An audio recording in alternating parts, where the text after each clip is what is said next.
Hello and welcome all. This is the ZTT News Network, and I am your host Chad Stevens.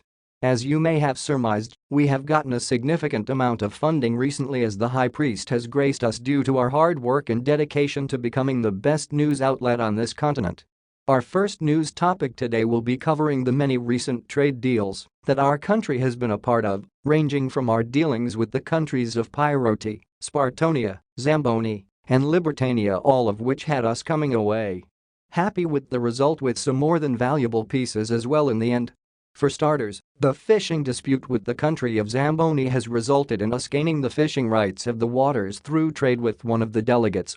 While the fishing water net gains us nothing much, we now have a valuable asset for our great land. Some noteworthy information outside of our lands details the countries of Libertania and Croc having an oil alliance to gain power and beef up one another using many tactics, both savory and unsavory depending on the countries, you may ask, while we as Holy Zott maintain a neutral stance on most matters due to the following of the great tenets of our religion. With that being said as well, we still believe that the main culprits of the bombing to be Pyroti, as the country has the most to gain from such a heinous act due to the proximity of each holy tomb as well as the long-standing feud between them and us, no matter whatever ideals between the two countries have netted us. Another topic to cover is the startup of the new and prestigious World Park that was recently created by Croc, which promises the continuation of nature in our incredible world.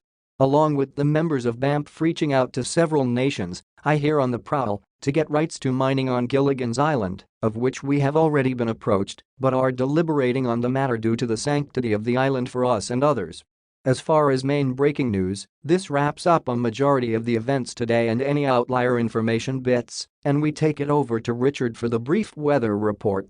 Thanks Chad, my fellow Zottites. The weather this week will be an average of 60s and 70s and cloudy with a brief typhoon coming through the sea, causing some nasty rains. Along with this, with the newly acquired military assets through trading, the Zott military parade of peace and friendship will be happening here on Thursday of our Lord. Back to you, Chad. Thanks, Richard. And that about wraps up this daily news report. We thank you for those tuning in to ZTT News, and all praise Holy Zott.